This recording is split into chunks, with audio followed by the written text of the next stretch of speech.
Meow.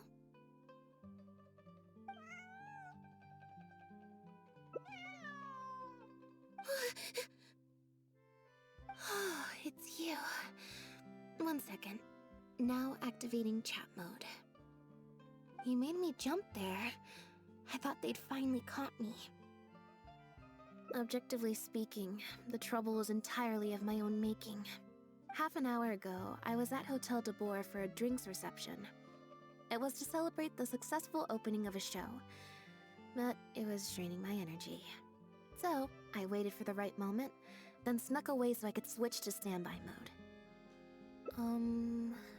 Probably because I'm playing the lead role in the show? Is that so surprising? I'm always getting invitations to do solo performances. I just usually get Linny to write back and turn them down. But then came the Fontanalia Film Festival. We took all the kids from the House of the Hearth out to see a film, and after it finished, they all started clamoring for me to try out acting for some reason. Even Linny was chanting along with them. Anyway, it just so happened that a director called Mariu had sent me an invitation right around then. I'll spare you the details, but basically, I ended up accepting it. Yep, you nailed it. I'm playing the role of a puppet. In fact, the show's called The Lost Puppet, and it's a masked mime show. So, I don't have to do any facial expressions or say any lines.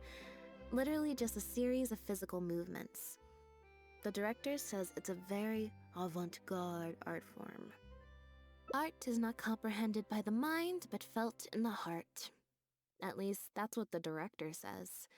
Anyway, if nothing else, the opening performance seemed to go down well.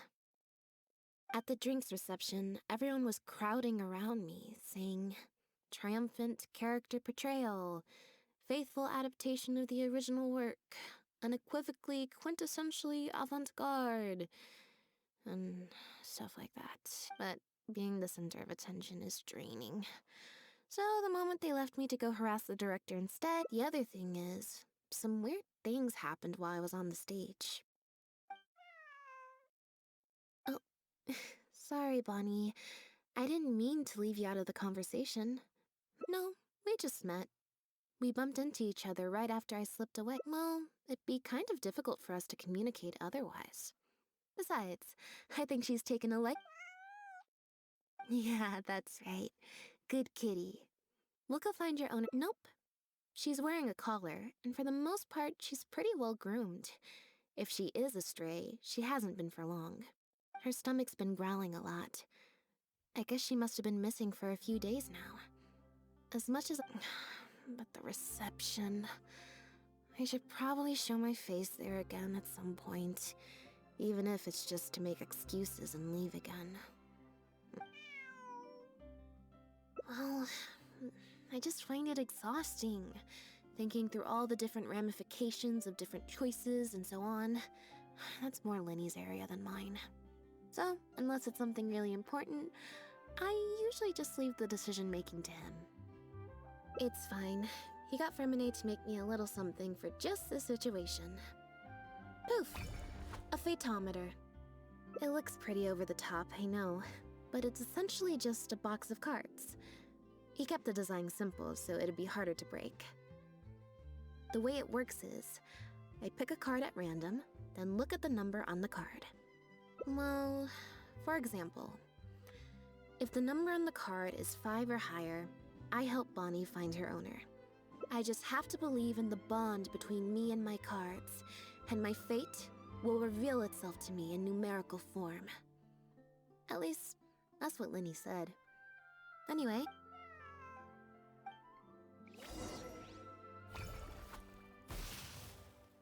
Huh, I didn't like that. Was I using it wrong? Maybe if I just...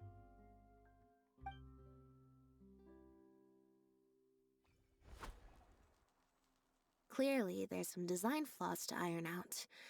I'll have to let Fremine know. Let's see, which card did I get? 4. Well, the cards fell on the ground though, so I don't think it counts as fate. If you want to get the right answer, you have to let fate decide. Also something Linny said. So, to put it another way, if picking a card up off the ground is how to not leave it to fate, then that means it must be the wrong answer. Or why don't you pick a card? Since I ran into you here, that means uh, our fates are, like, interfering with each other. Thank you. This one is final, I promise. Here, take the fatometer. If it's 5 or above, that means fate successfully changed. Anything lower than 5 is a fail. Also, if you have your own thoughts about what I should do, feel free to share it. Now that I've got a good problem solver here to help, I don't need to run every little thing by fate.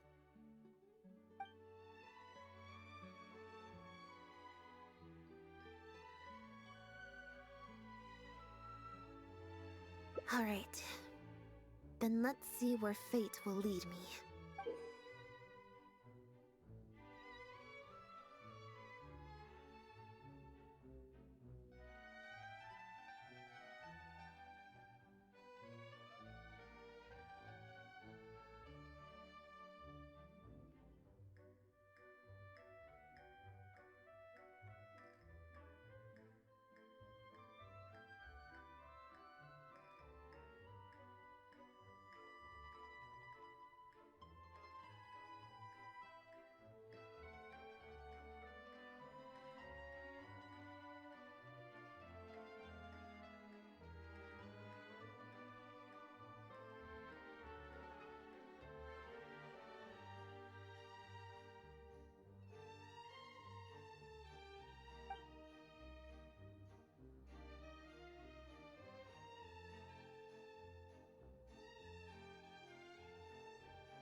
So, we're looking for Bonnie's owner?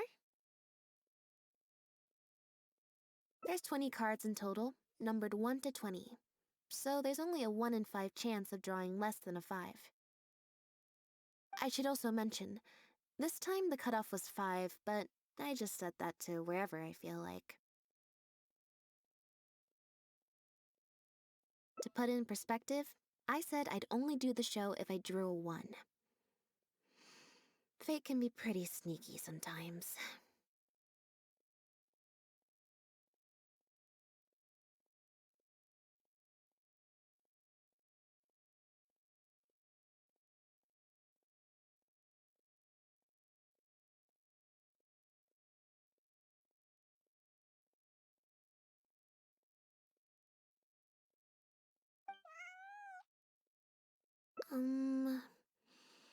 I think I'll go to the Steambird and see about putting an ad in the paper.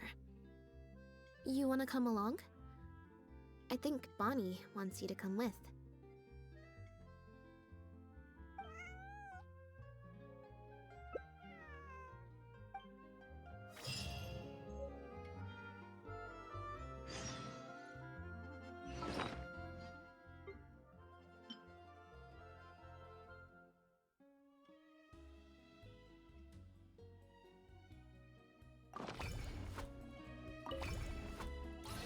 A word of advice, don't break the law.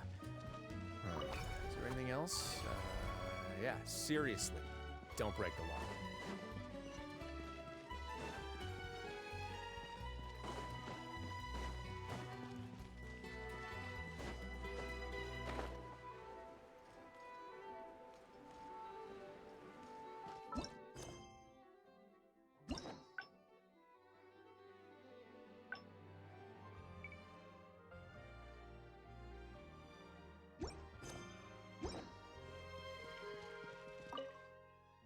Every stupendous day starts with a steambird.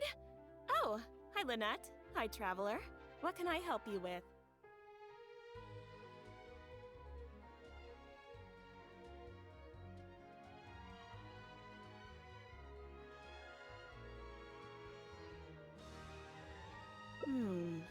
I don't think so. Have you picked up a stray? Yep. If there's no commission to follow up on, could we post a notice about the missing cat instead? Why, of course. What a kind thing to do. Just fill out the form.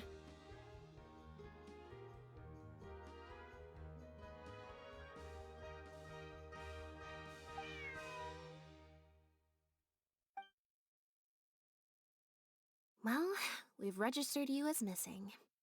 You can stay at my place until your owner finds you. Also, I just wanted to say thanks for keeping us company for so long. Well, I should probably head back to the drinks reception. Hopefully most of the people have left by now. If you've got some time, you should stop by my place tomorrow to see Bonnie.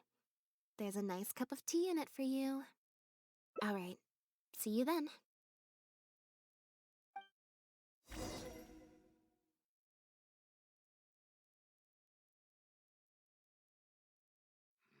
Palais Mermonia's idea of crisis awareness defies words. It should be fine. I'm sure it'll get resolved.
I believe this cat belongs to me. I already told you, this isn't your cat. Just take a breather, you two. Oh, you're here. As you can probably see, you'll have to take a rain check on that tea I promised you. At least for now. This is my friend's cat. He's preoccupied with some important business, so I came to retrieve her in his stead.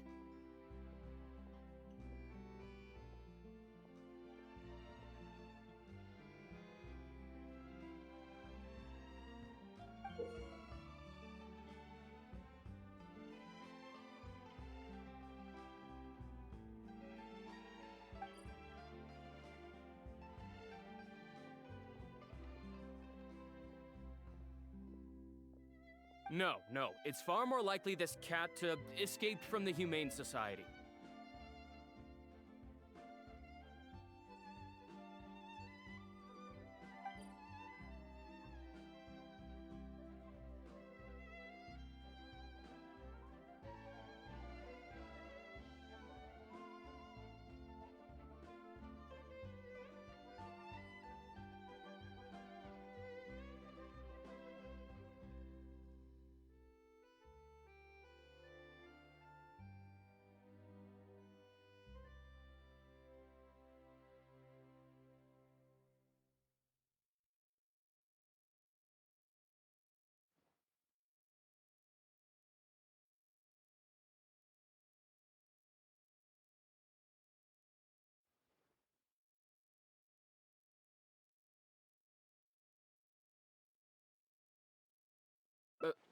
Bonnie?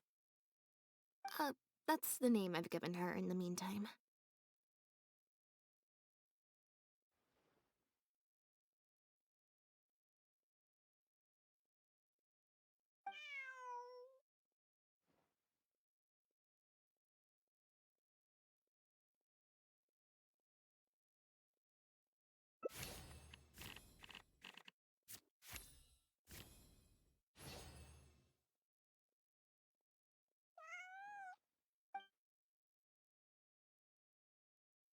Well, this complicates things.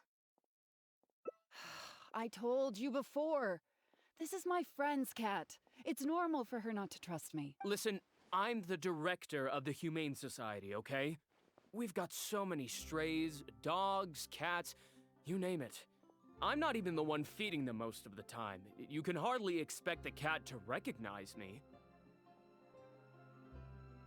She just looked somewhat familiar, so I came to check, just in case.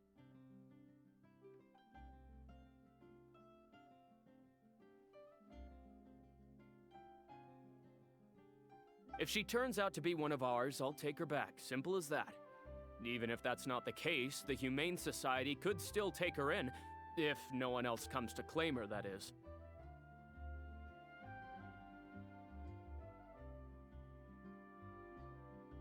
We're an organization that specializes in rescuing and sheltering stray animals. We've been in business for several decades now. I'm Bernard, the current director.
The Humane Society. Huh. The name sounds familiar. I remember hearing good things. You're the one in the Quartier Lyonnais?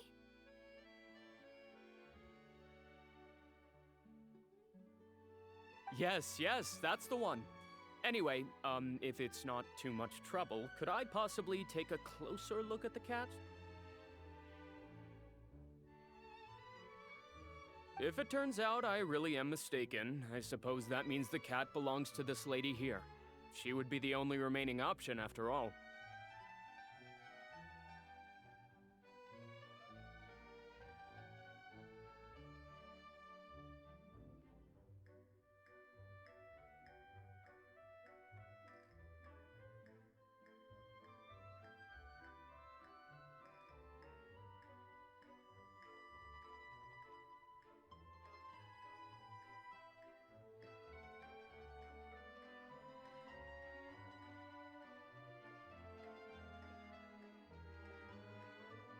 It belongs to my friend.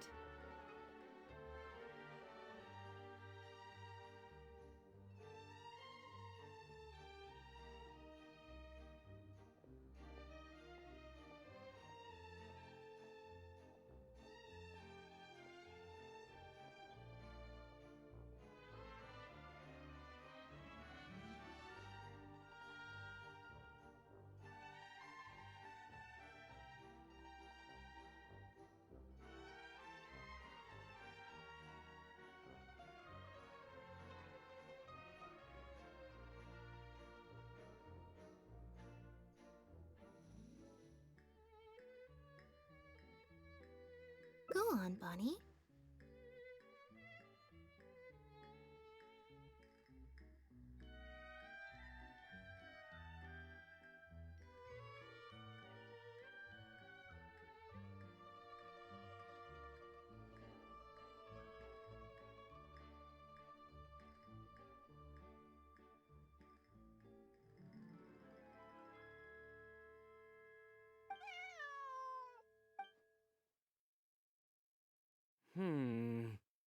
Oh, nope.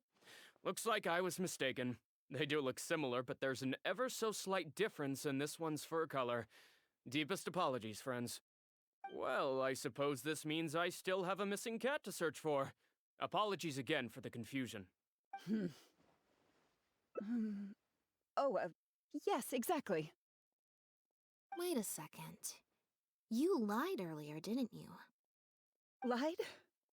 I'm afraid I don't know what you mean. A liar always has a tell. The look in their eyes, their breathing pattern, the way they hold themselves. The things that can give you away are often more numerous than you would think. What are you talking about? The way I see it, you're conflating baseless conjecture with fact. Normally, when someone is called out, their breathing speeds up as they begin to panic. But your breathing pattern hasn't changed one bit. In fact, if you're a bad guy, I'm sure you'll take off running the first chance you get. If you're a good guy, the most likely explanation is that you're a member of the guards. And you're basing this off of? Intuition. Nothing more. Intuition.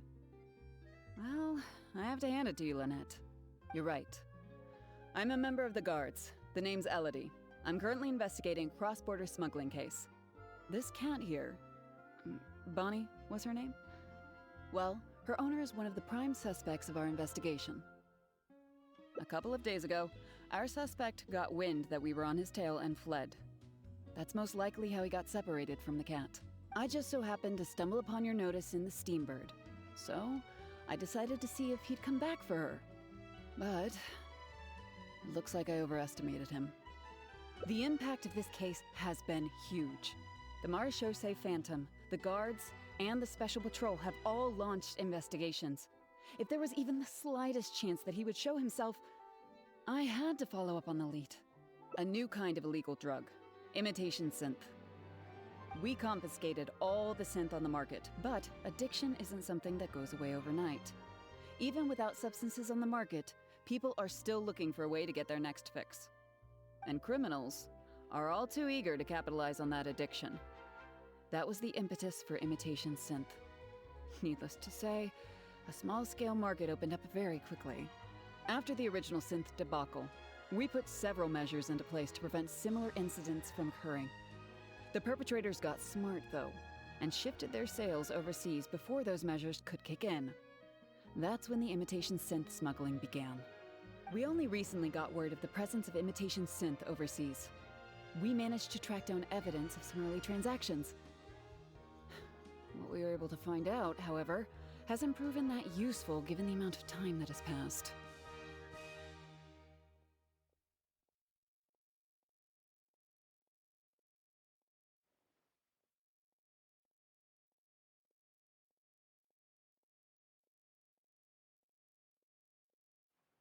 The Marechaussee Phantom launched an investigation to track down every person in Fontaine capable of producing a drug like that. That's how we learned about Bonnie's owner. He's a researcher at the Fontaine Research Institute. His name is Pierre. Pierre Lefebvre, to be... Lefebvre.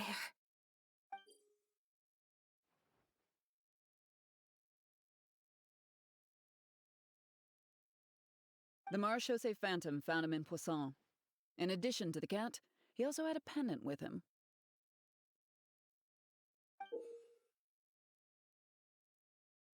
At first, there wasn't much cause for suspicion. A search of his house didn't reveal much to go off of either. The Marechaussee Phantom very nearly left it at that. It was only later that we realized the coat of arms on his pendant belonged to none other than the Lefebvre family, one of the most infamous aristocratic families in Fontaine. Obviously, this discovery prompted a further investigation into Pierre. At that point, however, we discovered that he'd already fled. Now the guards and the Special Patrol are all searching for him. That's not possible, actually. The Lefebvre family has been gone for... Exactly. Many years ago, several important members of the family, including the Patriarch, were murdered by an assassin of unknown origin. From that point on, family's power and influence took quite the hit.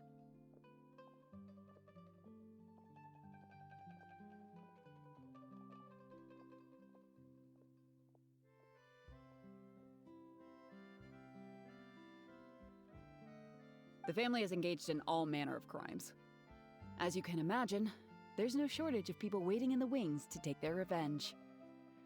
And with the family severely weakened, they were able to do just that. Most of the remaining family members succumbed to sickness or hunger. The ones that Pierre is one of those very survivors. He's been hiding away in the Fontaine Research Institute all these years. His true identity unbeknownst to all. Until now, that is. Well, my fellow guards have told me all about how smart and courageous you both are. And I know you possess a strong sense of justice. There could be a chance that Pierre, or one of his accomplices, might attempt to get close to Bonnie. Now that you've been briefed on the situation, I was hoping you'd help us keep a lookout. If I take Bonnie back to the guards with me, there's no way Pierre will try and come for her. Not even the most daring of criminals would attempt something like that. I have to admit, I'm not holding out too much hope that Pierre will come back for her. But if there's even the slightest chance, then it's worth a shot. Well, I've got some other leads to follow up on. If Pierre does appear, please contact me right away.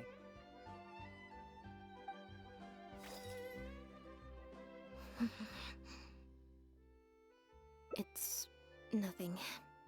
I'm fine. It's just... the head of the Lefebvre family. He was the eminent person who kidnapped me all those years ago. It was at a dinner party. Someone tricked me into boarding the Lefebvre family carriage. Whoever it was, they took me back to their home. But before anything worse could happen, Father intervened. Yep. Father was the one who orchestrated the fall of the Lefebvre family. That's what led Linny and I to join the House of the Hearth, after all these years. I never thought I'd hear the Lefebvre name again. Don't worry about me. I wasn't feeling sorry for myself. I was just thinking about Linny. He's been acting strange recently. He avoids me for days on end, consumes himself with some secret investigation, and then out of the blue pushes me to do that acting job. Thinking about it now, it's almost like the one I drew from that deck of cards was part of his plan all along. He must have asked Fremine to help him out. In any case, I know he's hiding something from me. It's very possible. I'm sure he tried to send me away because he was afraid it would bring up some painful memories for me. It wasn't necessary, though. Even after all these years, he's still as overprotective as ever. You'll have to help me teach him a lesson if we run into him along the way. Yep. I want to head to the Fontaine Research Institute to learn more information about Pierre. Just let me activate search mode, and then we'll head out. A little bit of both, perhaps. For the most part, though, I just have the sense that something's not right. Something isn't adding up about Pierre's story. Okay, I'll write a letter explaining everything to the crew. Once that's done, we can head out.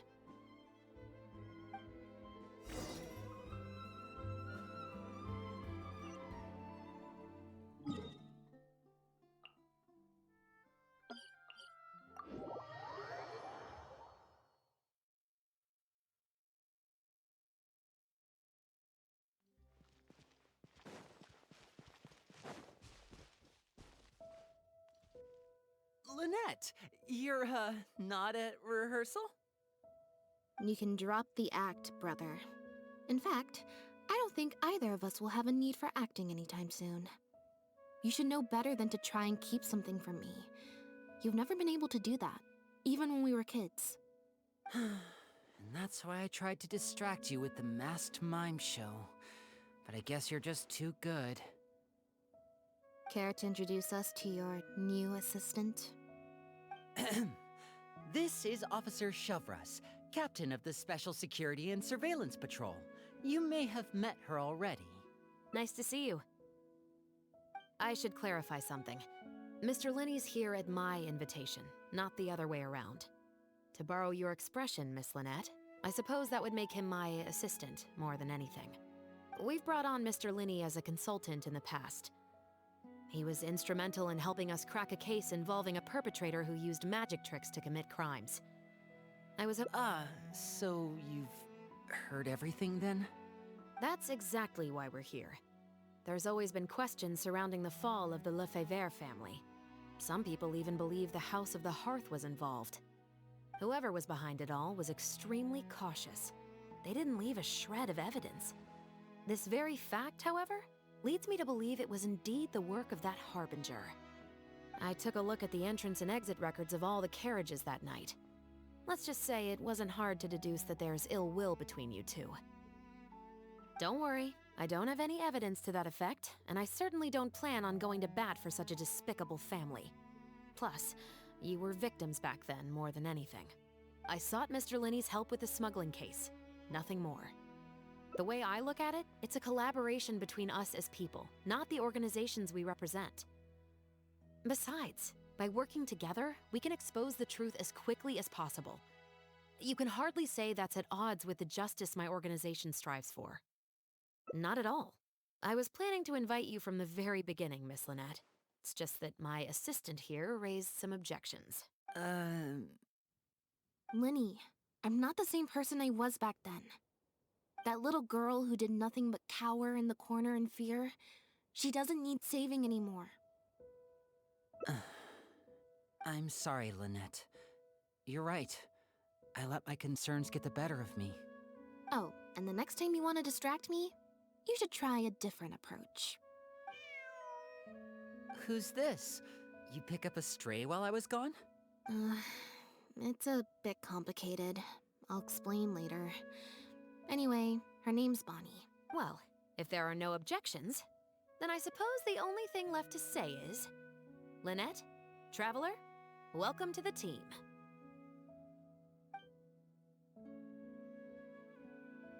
It appears the Lefebvre family was very particular in their use of insignias and emblems.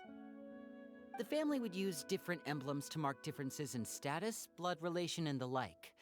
In fact, the insignia that was discovered on the pendant was used to represent an illegitimate child.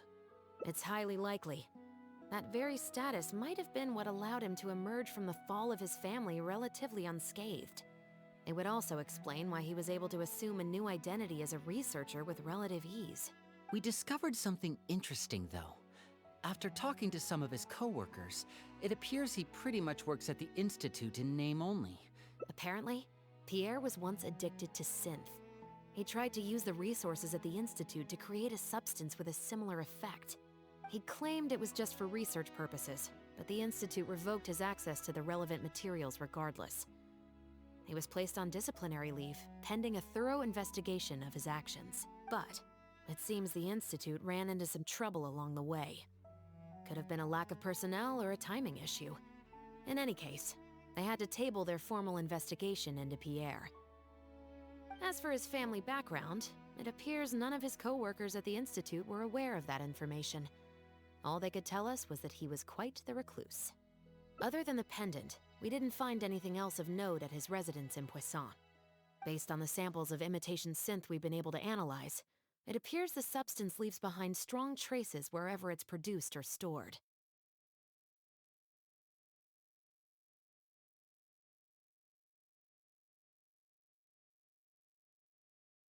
Those traces might not be obvious to the casual observer, but they're not something our guard poodles would miss. Pierre's home, though, came up completely clean.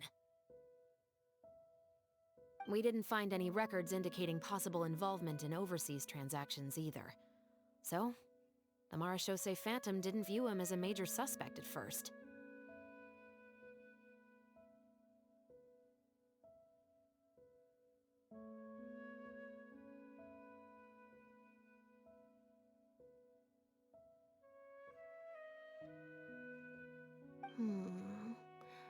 Maybe he had a separate, dedicated area where he made the imitation synth.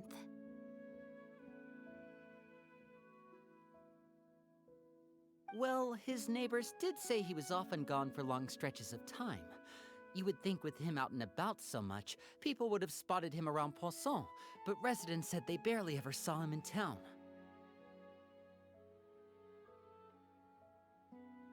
If his reclusive nature was just a matter of keeping a low profile, I guess it would make sense for him to have a secret base to carry out his business.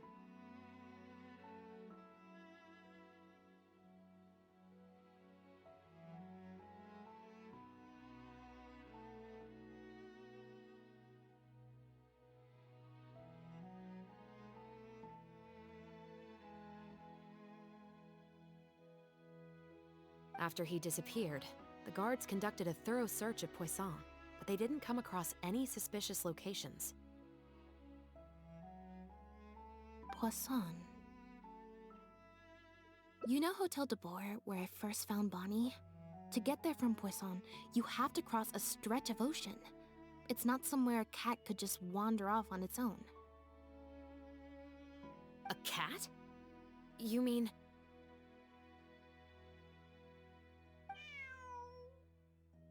Bonnie is Pierre's cat. Oh, that's right! When the Marechaussee Phantom first tracked him down, I remember there being something about a cat in their report. So this is her? From what we've learned about Pierre's habits, he doesn't seem like the type to venture out without a purpose. So what you're saying, Lynette, is that Bonnie couldn't have gone missing in Poisson. If that's true, then...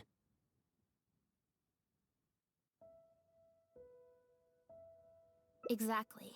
Bonnie might even know where it is. Wait, you think the cat can lead us there? But she's not trained like one of our guard poodles. How is she supposed to understand what we want her to do?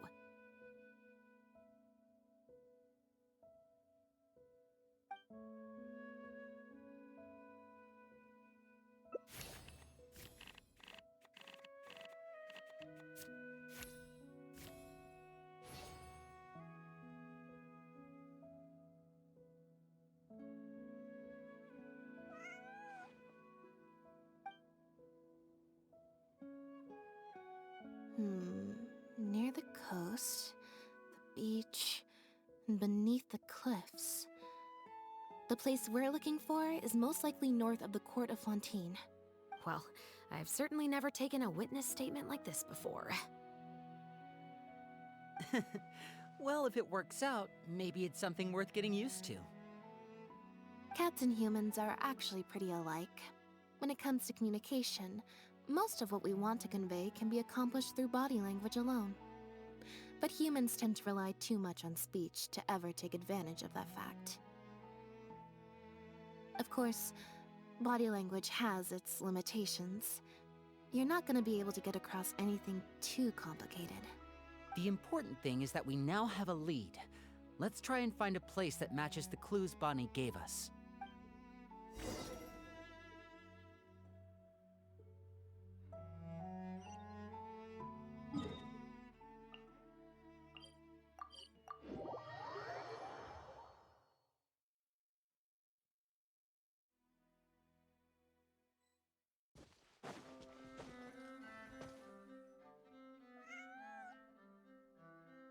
Seems like Bonnie is trying to take us somewhere.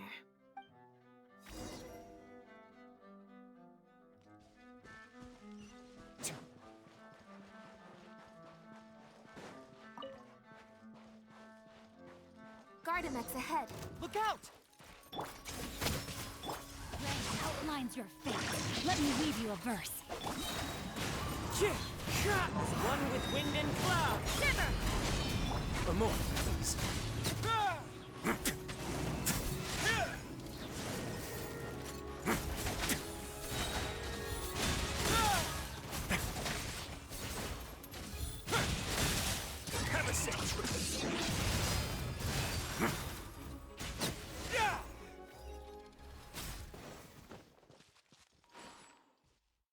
Wow, Lynette, you found this place so easily. If I thought there was any chance you'd say yes, I'd recruit you into the Special Patrol here and now, no questions asked. Sounds familiar. I pretty much receive letters daily from people trying to poach her from me. Let's just focus on our search. There's a lot to investigate.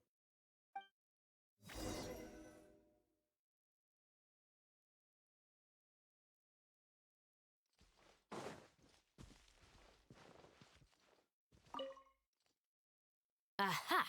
Just as we thought. This is where the imitation synth was being made. Looks like he's got more than just imitation synths stashed around here. In addition to the raw materials needed to synthesize the substance itself, there's a large quantity of cleaning agents and a few drugs I haven't been able to identify. These cleaning agents are likely used to dispel traces of the substance, like its smell. The Special Patrol did some digging into imitation synth. Our records indicate that it's very difficult for ordinary people to detect traces left behind by the stuff.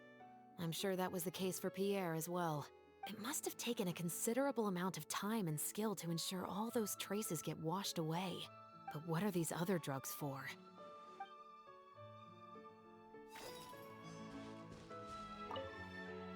The material these bags are made of, it's quite rare.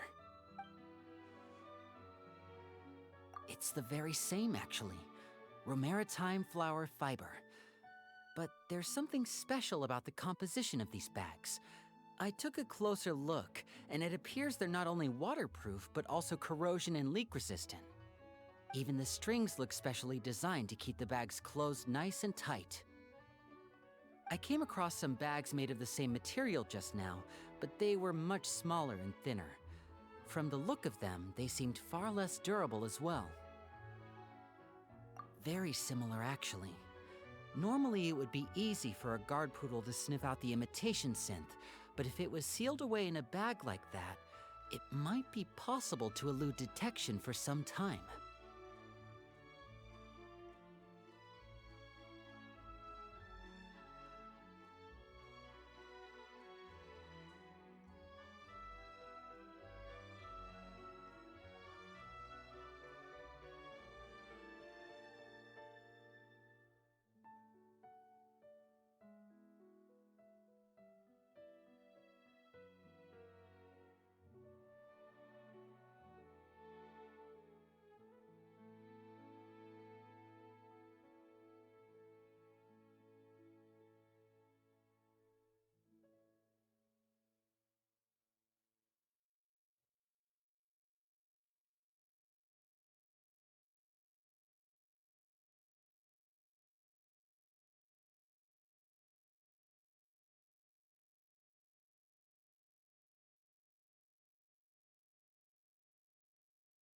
But what could these big bags be for then?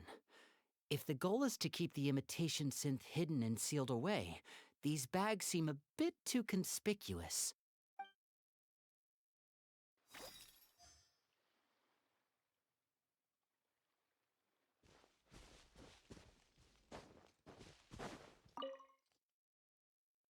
When the Marechaussee Phantom searched Pierre's house, there was no sign of these barrels, right?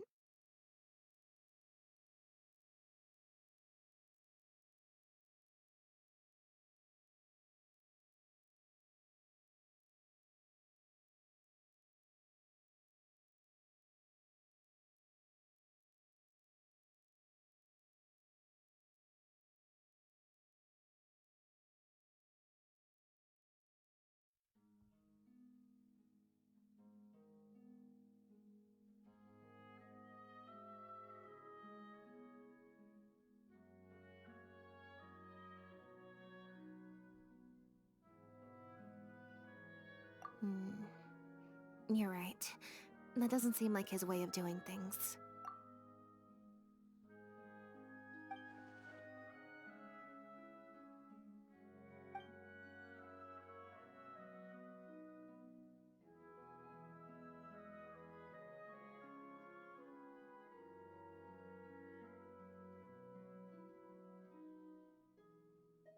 Only the lower halves of the barrels appear to have been submerged in water.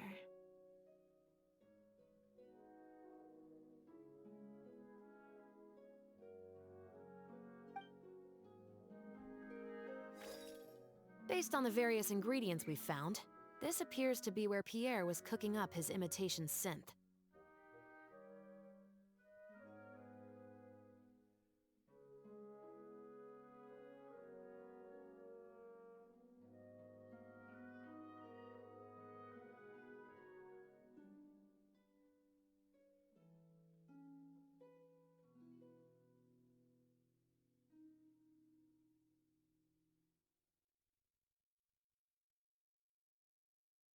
It looks like he used a special cleaning agent to get rid of any residual traces of the substance on his person before he left.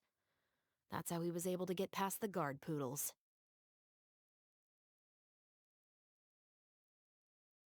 So then he transferred the imitation synth into small sealed bags and took it somewhere else for the drop-off.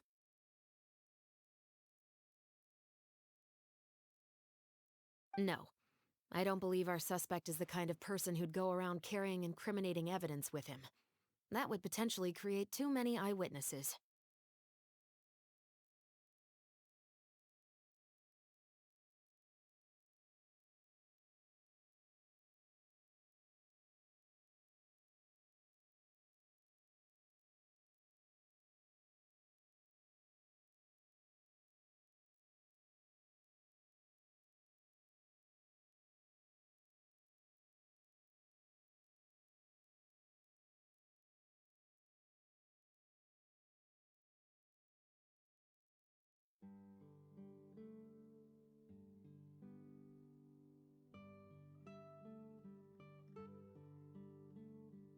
The cleaning agent and the sealed bags might get past the guard poodles, but if a member of the public or even a guard on patrol happened to see him during the drop-off, a quick search would reveal everything. The barrels we found were wet around the base, but the top half was dry. If you put a barrel in the water, it will normally float on its side. Unless it's heavily loaded, in which case it'll sink. Yes. With flotation rings around the body of the barrels, they'd stay upright in the water. And then he could afford to load them more fully.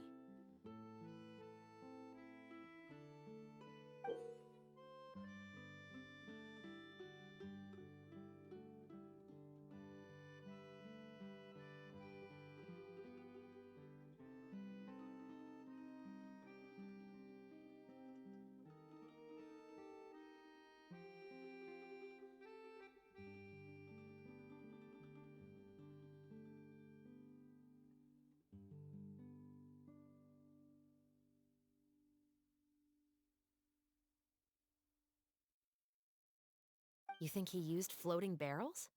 I suppose if he acted at night, when there are very few other boats around and visibility is low, it's a valid theory. We can't rule it out.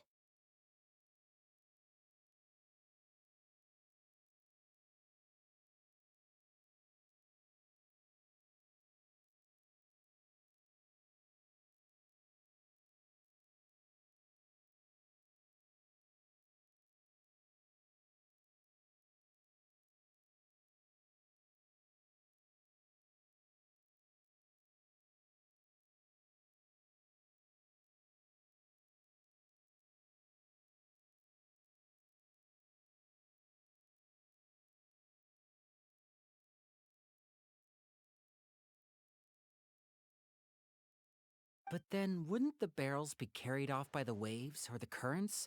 How would the person doing the pickup know where to look?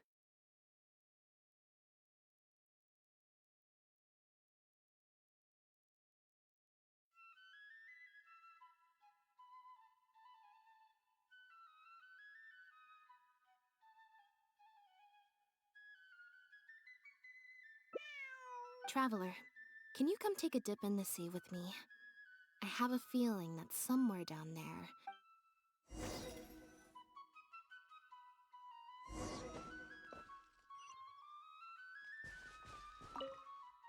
I can't believe how much progress we're making with this investigation. Without your help, getting this far would have taken me an awful lot of time and manpower.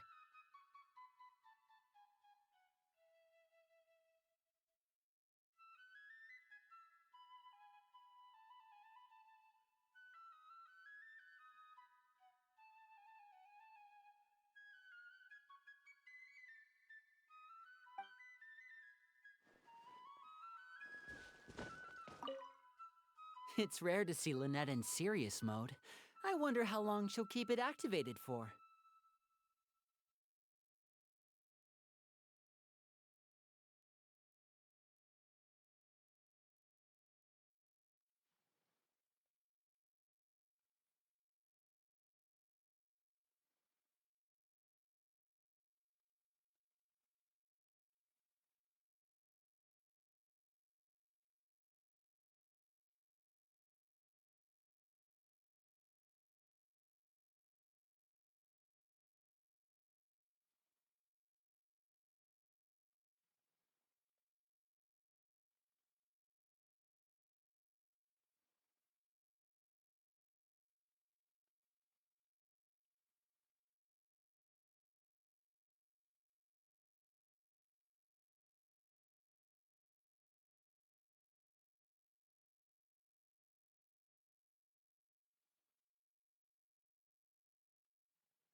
This isn't the place.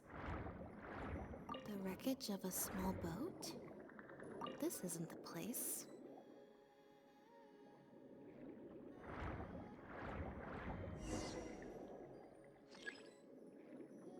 Got it. Time to go up and report.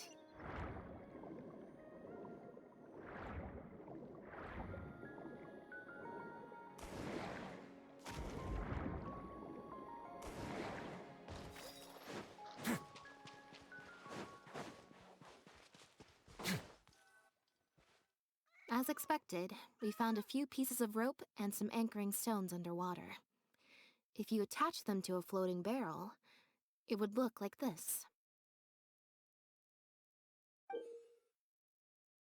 With this anchoring system, it would be possible to use floating barrels for the drop-off. You would just need to drop them in the water at the agreed-upon location.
We also came across the wreckage of a small boat. It must have been left out on the water and capsized due to the Let's talk this through. Based on the evidence we've collected, it seems like Pierre would row a small boat out to the agreed-upon transfer point, drop off the barrels, leave, and then row back and retrieve them after the transfer was complete. It could be that he was trying to avoid meeting up with his associate face to face. As one of the sole survivors of the Lefebvre family, It seems like Pierre deliberately chose the floating barrel method so that the goods could be dropped off and picked up at separate times. That way, the two parties wouldn't have to meet each other. Well, if that's the case, they must not have a very close working relationship. Let's not jump to any conclusions just yet. Assumptions can be detrimental to solving a case. It's possible they were just trying to keep a low profile. Two boats sailing to the same location at once could be too conspicuous.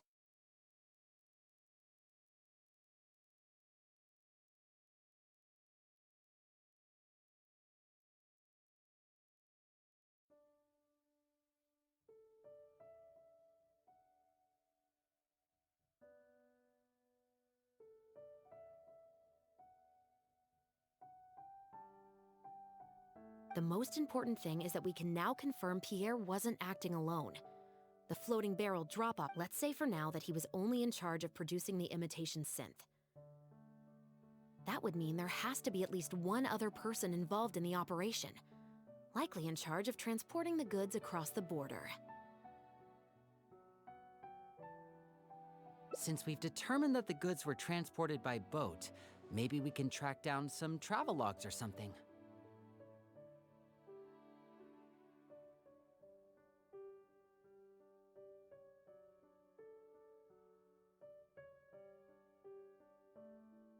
We can certainly check the various ports for that information. It's possible, however, that Pierre's associate also... Absolutely. Before Pierre disappeared, we made sure to investigate all sorts of outward-bound vessels. We also had port authorities keep a lookout for anything suspicious. Unfortunately, we were never able to find out how they managed to get the imitation synth across the border.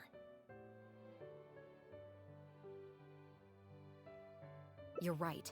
Whatever vessel was used for the pickup, the person responsible for smuggling the substance out of Fontaine would have had to use a larger vessel for the actual transport. That's the only way they would be able to smuggle on a large enough scale to make a profit. They must have found a way to disguise the imitation synth to clear port inspections. Exactly. We can't let any opportunities slip through the cracks. Although, given the amount of ports that could be involved, we should probably split up. I'll run home and ask some of my brothers and sisters to try and dig up some information. I should also head back and update my platoon on our progress. I'll grab some reinforcements while I'm at it. Lynette, Traveler, why don't you head to Lumiduce Harbor and see what you can find out? All right. Come on, Bonnie. You too.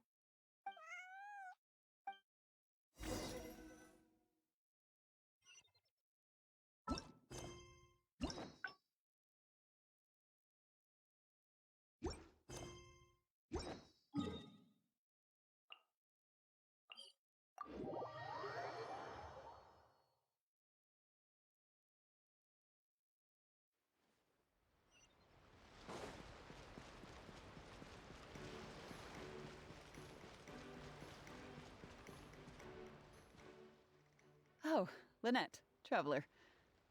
And Bonnie, too. What brings you all here? Did something happen? Oh. I see. Thank you for everything you're doing for the people of Fontaine. I'm in charge of guarding the port. You mentioned you were after some travelogues, right? I can go fetch those for you.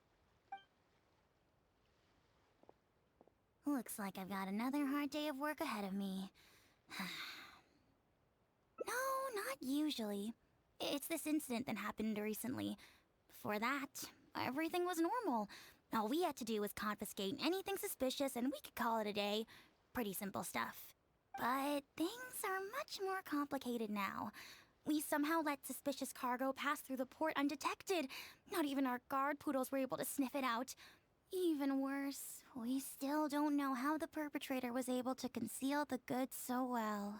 By suspicious cargo, do you mean imitation synth? Yep. However, prohibited substances are just one example. We confiscate all sorts of contraband during the course of our inspections. Or at least, So what happens to the goods you confiscate? Oh, we keep them in a storage locker. If they turn out to be something particularly dubious, we'll turn them over to the Maison Orderly. If the goods are only slightly suspicious but could otherwise be harmless, like raw materials that could potentially be used to create contraband, we return them to the ship they were confiscated from, instead of letting them pass through the port. Sorry for the wait. These are the travel logs for all the recent activity at the port. Oh, you brought Gerard with you. Actually, he followed me here himself. It's like he smells something on me. Huh. I wonder why Gerard is reacting to you two so strongly. Huh? We were so careful not to touch it, but we still ended up with traces on us. If it leaves a residue so easily, I just don't understand how the culprit was able to disguise the goods at all. Why don't you have a look at the travel logs first? All ships coming in and out of the port are recorded here, except for the ones the port authorities ride to and from work.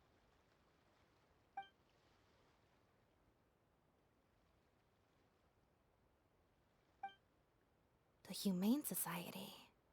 Their name is all over the exit logs. The purpose for leaving is always listed as overseas adoption. Ah, the director of the organization explained that, actually. He said a lot of the cat and dog breeds unique to Fontaine are also very popular overseas. So, his organization offers an overseas adoption program. Bernard, the director of the Humane Society, was the man who came looking for Bonnie earlier.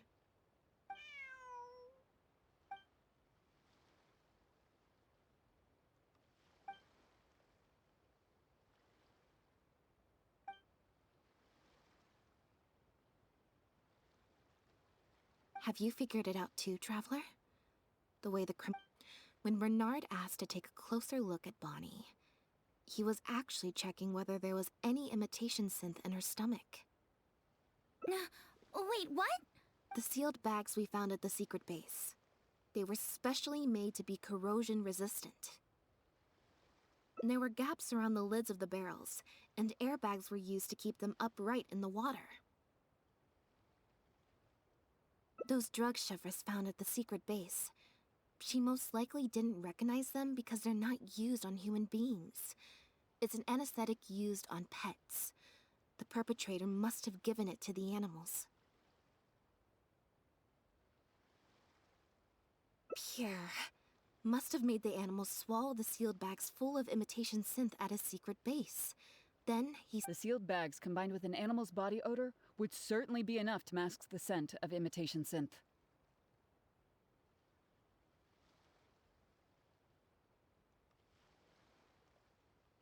During our inspections, we would have never thought to inspect the bellies of those animals for anything suspicious. Even if we tried to feel around for something, I'm sure it would be difficult to detect. Exactly. I bet Bernard even transported animals with synth in their stomach alongside ones without. That way, it would be even harder to say with certainty that something was amiss. She's probably in the clear. Otherwise, Bernard would have never left without her. I'm guessing he didn't know whether Pierre had already hidden the next batch of imitation synth before he fled. Just imagine. He sees the notice we put in the Steambird, and it turns out that one of the very cats he gave to Pierre for the smuggling operation is out in the open, roaming the streets of Fontaine. If Pierre had already hidden the next batch of imitation synth, then Bonnie would practically be living proof of their crimes. He would have had no choice but to go after her. So, that's why he came to find you and insisted on taking a closer look at the cat. Wait a second, I'm a little lost here. I get the part about hiding the substance in the pets, but those, what did you call them again? Floating barrels?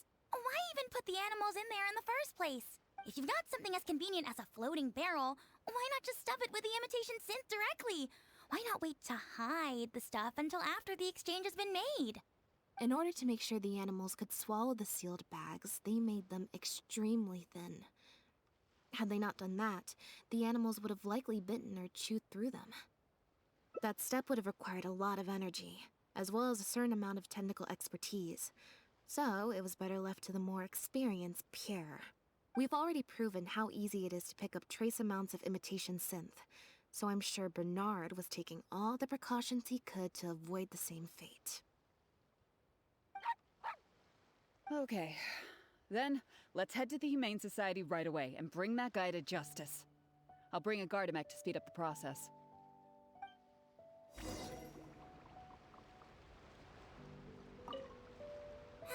Sorry, but I can't go with you. Surely you'll be able to handle him, what, between Elodie's Gardamek and all three of you?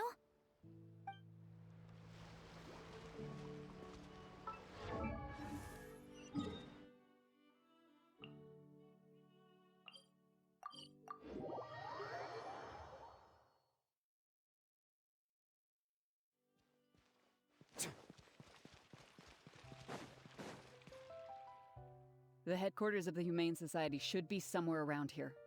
Bernard could show up any moment now. Ah, you're the people from earlier.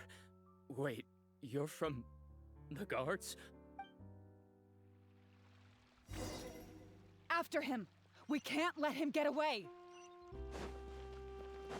Over here!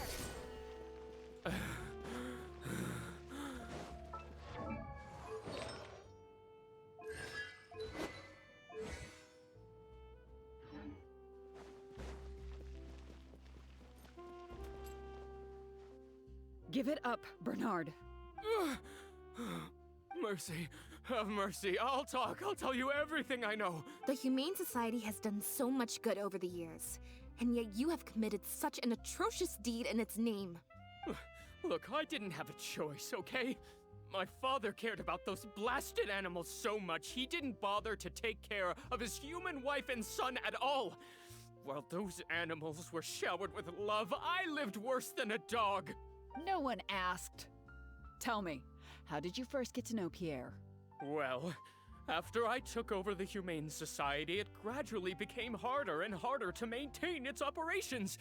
Until one day, someone suddenly passed me a letter. It said that I could stand to get a large sum of money as long as I helped them to transport some animals abroad. It was only after a few such transports that I finally understood what I was really transporting. But then, Pierre wrote to me, saying that we were already partners in crime and that I better keep cooperating with him if I didn't want to be reported to the guards.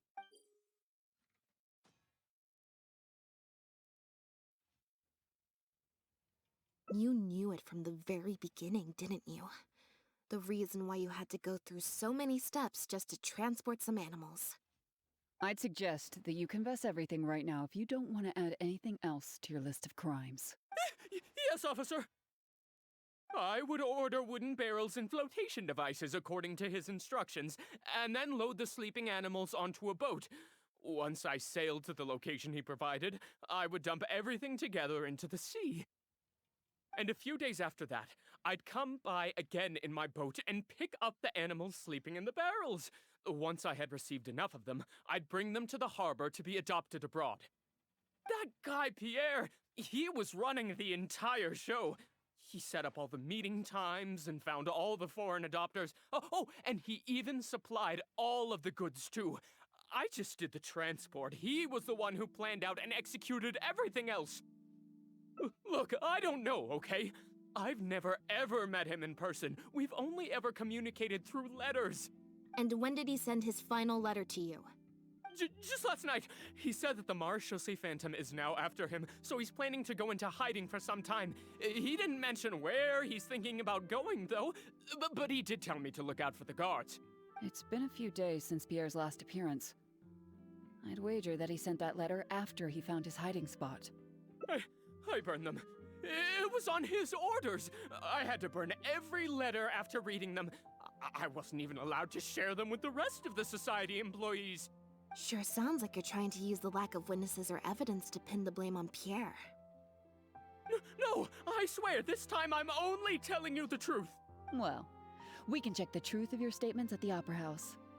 I hope you know what'll be coming for you if I were to find any discrepancy between the evidence and the testimony you just gave. I know, I swear I was just telling the truth. My thanks to you both. Had it not been for you, I really don't know what would have happened to this case. Bonnie helped, too. That's true. It was all thanks to her that Bernard was finally exposed.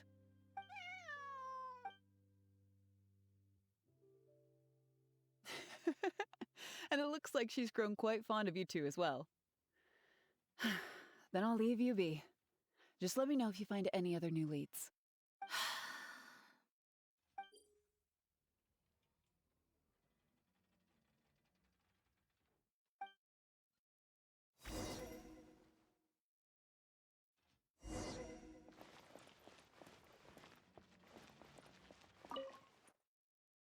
Now behave, and follow me to the interrogation room. Ow! That hurt. Ow!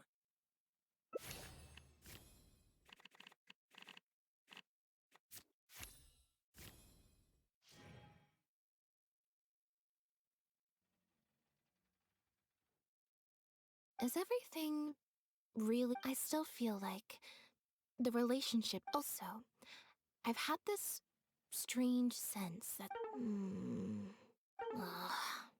no good. I've still got nothing, and I'm nearly out of energy. Alright, I'll stop thinking about it, for now. At the very least, we've made it so that no more animals will suffer like those poor animals did. And that's what I hope. Let's go to the Humane Society, and see if there are any animals left that might still need our help. Before my energy for today completely...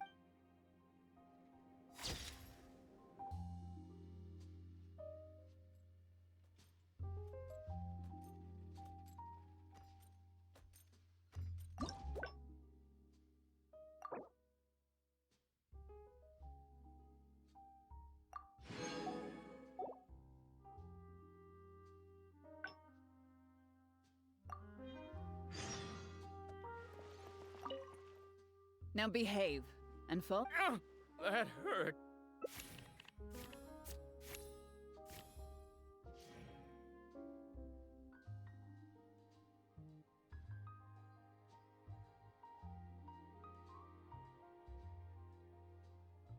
Is everything...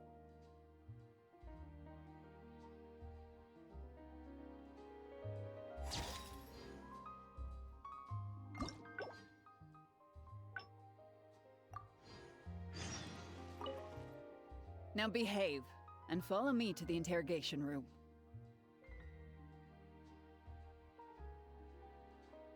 Ow! That hurt.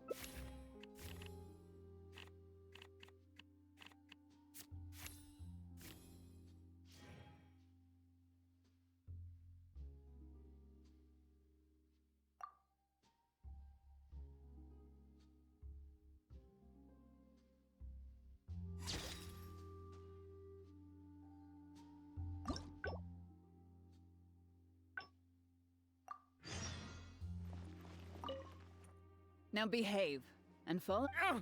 That hurt.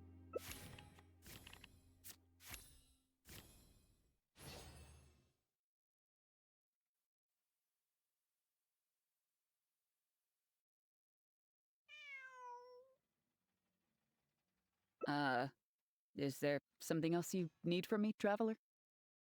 Huh? I see. It all makes sense now. Hey, what are you talking about? Look, even our confessed criminal here has no idea what you're saying. Because he has been kept in the dark all along. And I assume it's the same with Pierre.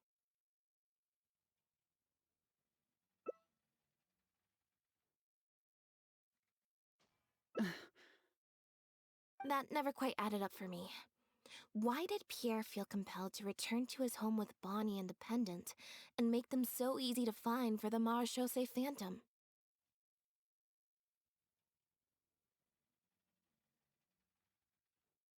Both of these things are in stark contrast to his usual meticulous and vigilant behavior. There's only one reasonable explanation. He was following orders, just like Bernard. He probably received the following instructions right before the Phantom came knocking on his door. Bring the cat and the pendant, and our undercover agent will be sure to help you.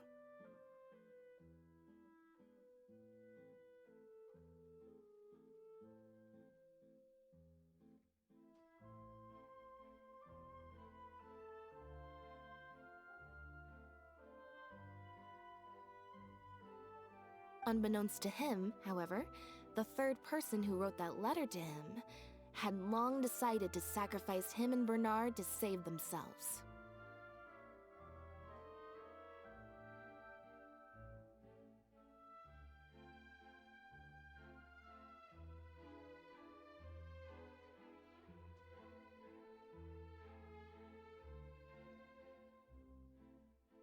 What? You can't be serious. There was a third person involved?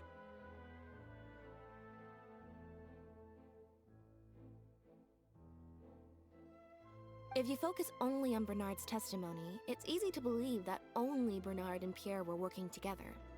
The case appeared extremely simple. Bernard did the trafficking, Pierre the imitation synth production, drugging, and stuffing.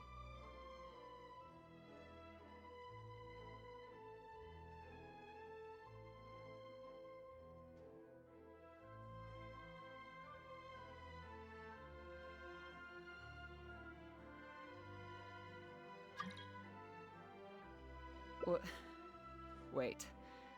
But that doesn't make any sense. If that's the actual truth, then as soon as Pierre is caught, he'll explain his side of the story and the third person will... Yep, which is why the third person made sure that Pierre would never be found again.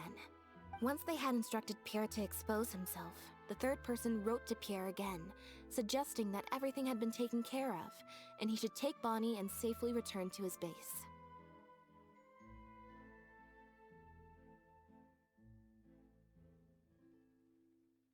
Of course, Pierre's disappearance at such a sensitive time immediately made him a prime suspect.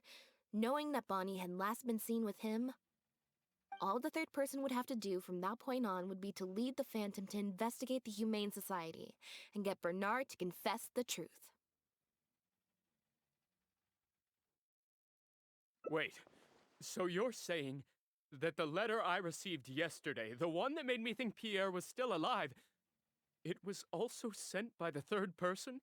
Is that what happened? I'll get back to headquarters right away and reinvestigate this case from the top. Chevra said that assumptions can be detrimental to solving a case. Someone among us, however, has been feeding us all kinds of preconceived notions ever since our first meeting. They suggested that Pierre's disappearance was an attempt to escape the judgment of the law, and that Pierre was a scion of the Lefebvre family.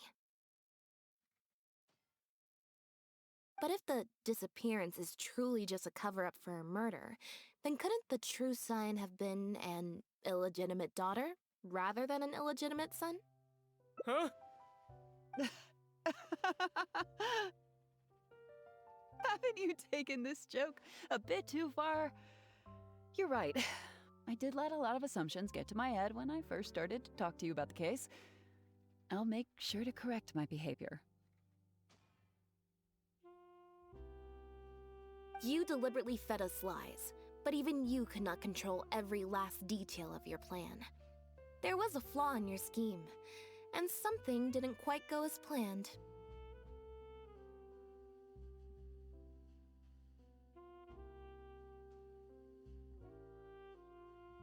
Getting the Marechaussee Phantom to notice Pierre was only the first part of your plan.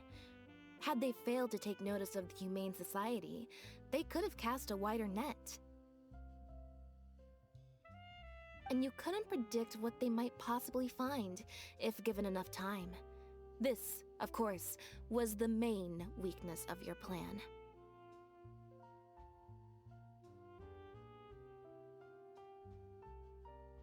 As someone accustomed to acting from behind the scenes, you didn't want to take the risk of personally proposing a raid on the Humane Society.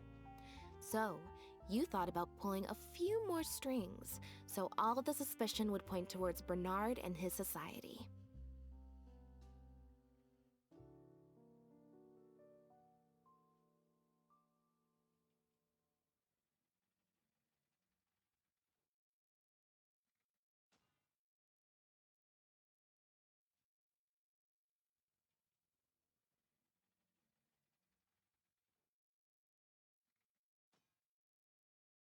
Once the Phantom expanded their search, it would only be a matter of time before they found Pierre's base. if a cat last seen with the suspect turned up dead at the imitation synth base, it wouldn't be long until the Phantom would figure out exactly how she had been mistreated and turn their eyes towards the one organization that has been sending boatloads of animals out of Fontaine.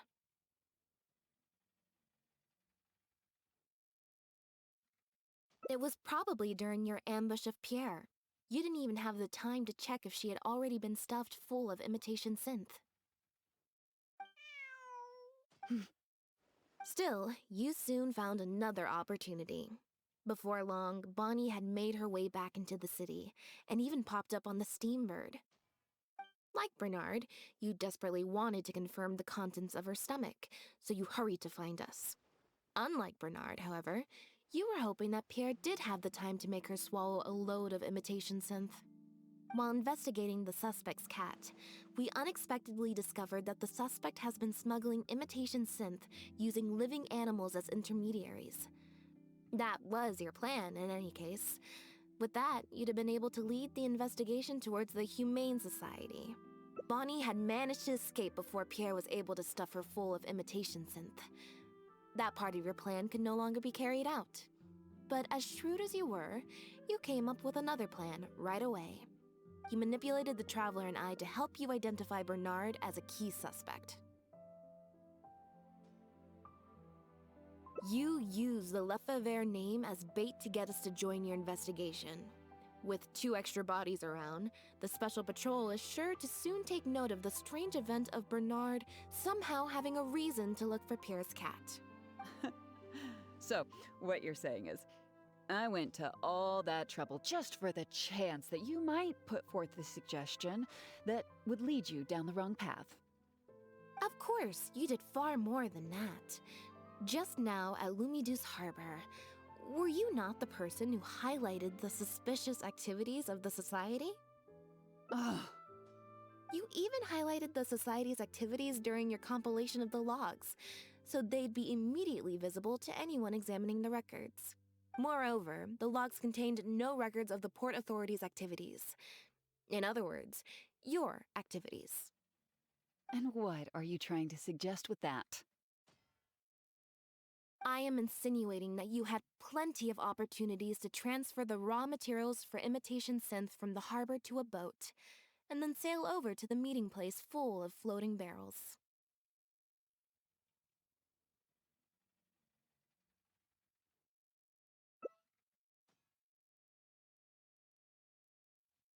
And that's how neither the trafficker nor the manufacturer knew there was a third person who supplied the raw materials, and surreptitiously operated between them.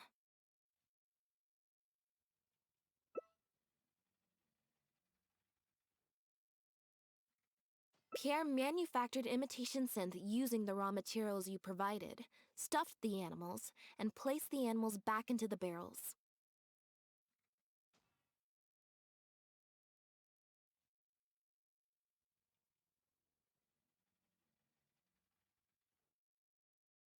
Having received the green light from you as Pierre, Bernard then retrieved his animals and shipped them out of Fontaine once he had received enough for a full batch. This is the truth behind your smuggling ring. I can't believe it. I never put 2 and 2 together. You've sure got an extremely lively imagination. So what do you think she's going to say next? Ever thought about a career in writing crime novels, huh? It appears that it's quite easy to predict what you'll think or say. You know very well that this case will not end until Pierre is found, so you will have him commit suicide out of fear and shame to end the investigation for good. That way, you can also pin the blame for the overseas smuggling activities, the theft of the harbor's confiscated raw materials, and even the Lefebvre name on him. After all, dead men tell no tales.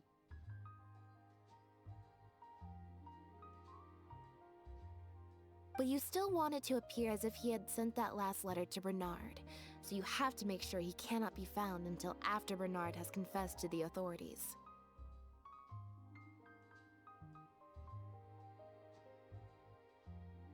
To do that, you either will hide his body until you've found an appropriate time to set up a fake suicide scene, Or you'll dump it someplace where it'll be hard to determine the exact time of death. Submerged in water, for instance.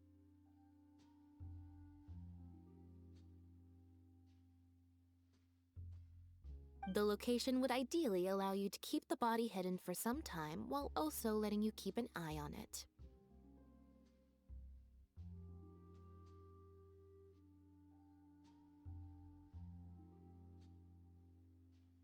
There are only so many options to hide a person's time of death, after all.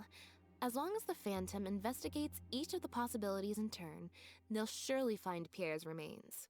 Especially since, as the prime suspect who will now be taken into custody, you will no longer have the time to move him or set up a fake suicide scene to cover up the murder. How absurd. And on what grounds will you order my arrest? Don't think for a second that your spouts of nonsense will amount to any kind of real argument. After all, I'm...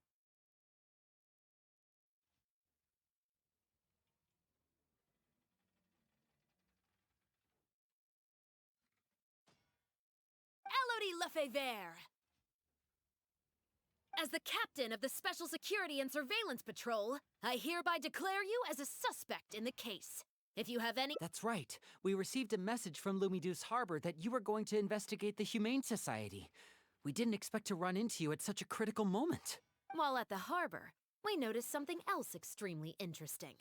Apparently, you often used all kinds of excuses to swap your shifts. And if one were to match the times of your shifts to the activities of the Humane Society and those of certain foreign ships, they'd find them to be an exact match. That's just a coincidence. Yes, I'm sure you have already thought of a dozen different ways to explain away the suspicious activities, but as far as evidence goes, that should be enough to warrant taking you into custody. Don't worry. If it turns out that the guards are still unable to find any evidence after all this, Lynette and I will do everything in our power to clear your name. Although judging by her reaction, I assume no follow-up from us will be needed. The Lefebvres were infamous for using disguise and infiltration to achieve their goals. Who would have thought that they would have planted someone within the guards? Judging from the timeline, they likely arranged for you to enter the guards before the fall of the clan. But they probably didn't expect you to turn it to your advantage and use your job to save yourself during the purge. Not only that, but you actively participated in the interrogation, arrest, and judgment of the Lefebvres during their fall, thus clearing yourself of suspicion. You brutally and cruelly abandoned your allies as soon as they outlived their usefulness, just like a lizard cutting off its own tail in order to live. You've been doing this for years.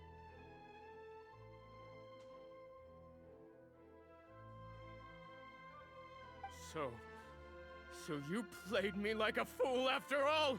Ugh!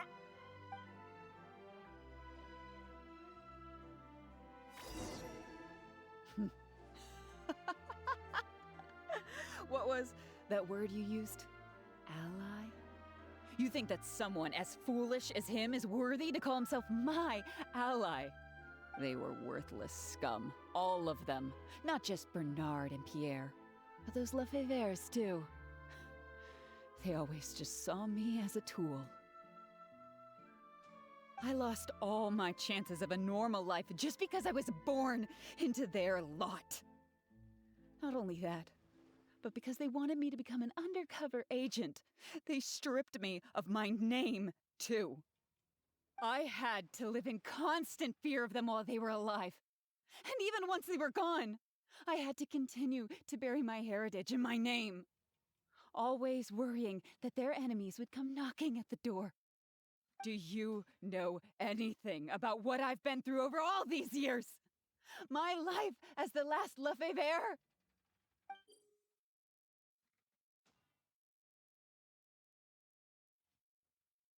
I don't, and neither do I care.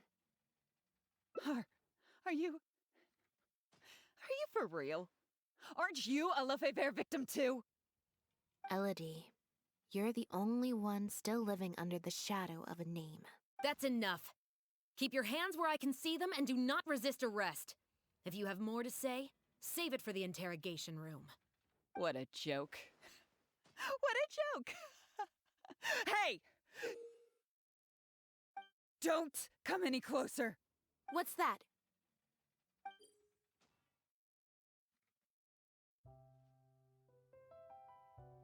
Know what this is? I've secretly planted loads of explosives in the Humane Society. Just one step closer and... whether they're cats, dogs, or just unlucky human employees, they'll all be blown up into smithereens. Surely, you bunch of goody two-shoes won't let that happen, right?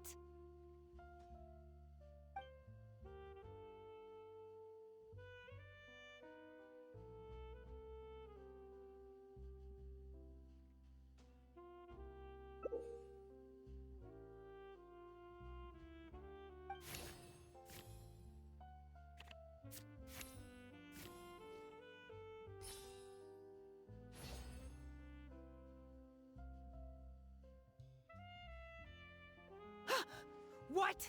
Hey! Don't do anything stupid! Guards! Gardamex!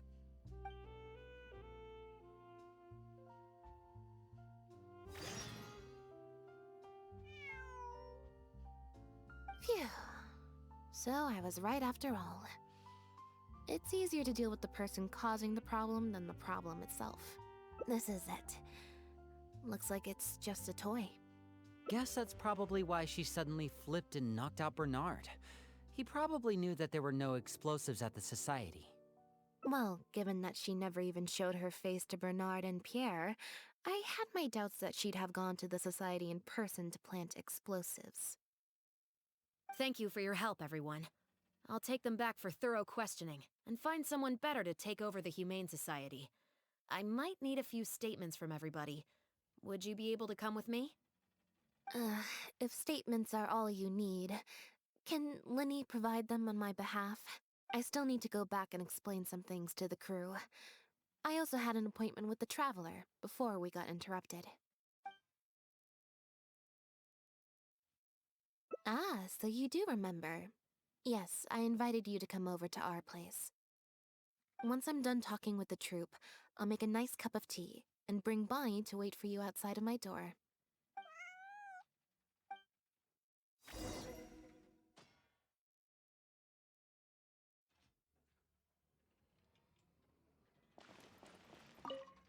You can leave the rest of this to me.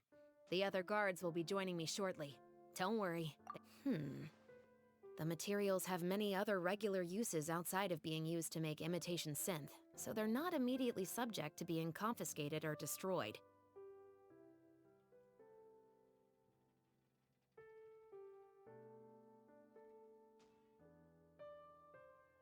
The harbor would usually just seize them for some time while the customs paperwork is filled out and approved. If approved, they'd be let through, and if not, they'd be returned to sender.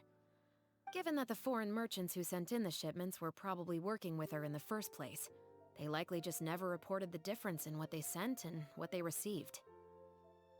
We will, of course, continue to investigate the rest of the details of this case. Now that we've caught Elodie, figuring out the whole scheme should just be a matter of time.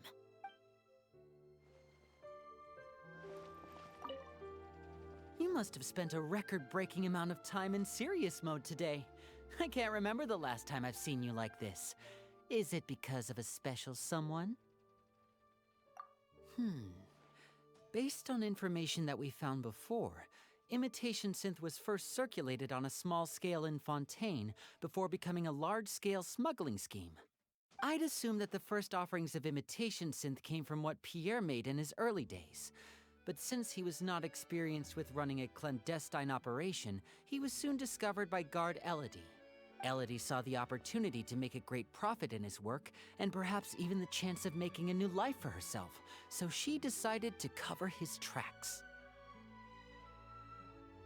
She started writing to him in Bernard's name, using what evidence she had compiled and the promise of enormous profits to blackmail him into cooperating with her. Unfortunately for her, she ran into Lynette. Even though my sister doesn't like to focus too much on a regular day, serious mode Lynette is one of the most perceptive people I've ever known. Still, all of that thinking really saps her energy. I need to go give some statements on her behalf, so I'll leave the recharging to you.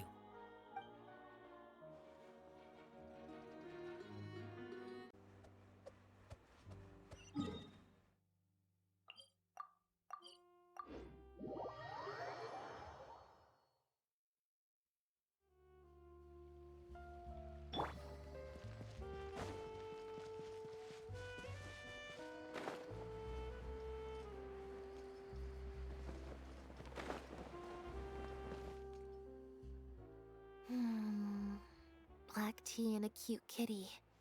Truly the best combo for standby mode. Want some?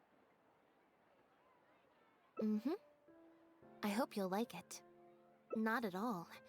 Information is indeed very important, but if you were to try to collect every piece of information you come across, your efficiency would actually decrease. Plus, if you just think about it, what sounds more fun? Great answer. That'd be my pick too. Had we not run into that case, we could have spent the entire day like this. But now, I'm running low on both time and energy. You're right.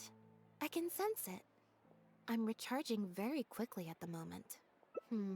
Something about her rubbed me the wrong way since the very beginning. But to be more precise, it was probably around the time when I saw Bonnie try to get away from her. Elodie tried to get close, but Bonnie deliberately dodged her. Maybe Bonnie had tried to evade her before at Pierre's base. Not everyone who likes cats is a good person. But if cats like you, you're probably alright. Humans tend to overthink things, but cats rely on their instincts, and they're pretty sharp. I mean, just look at Bonnie. She took a liking to you the moment you met.